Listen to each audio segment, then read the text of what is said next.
samari a kofin gidan nan a koda lokaci. Yau in kin ga wannan da kalan daban, gobe nashi daban, na jibi daban.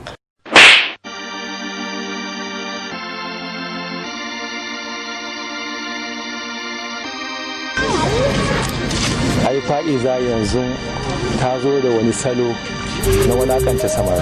A'a, ba na bukata, kar ka kuskura ka zo kofar gidanmu saboda ni ina da wanda nake so, ka ji ko?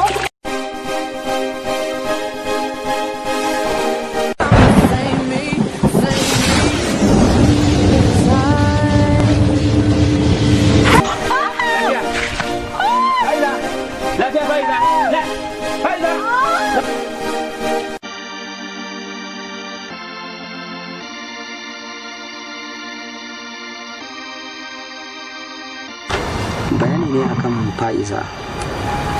Gaskiya na je wurin ta ci min mutunci, ta yi min zagin da ba na tunanin an taɓa yin min. Dole sai can za a je a nemo wannan magani.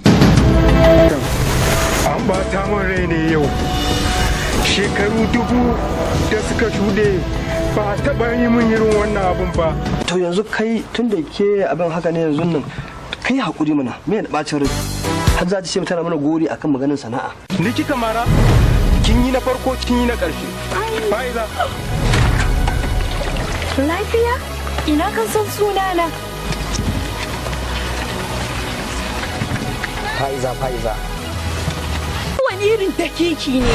Kai wani irin jakin mutum ne? Kai wani irin dabba ne? Ina gaya maka kullum ka daina kira na wannan gidan. Ban gaya maka ba? Fa'iza.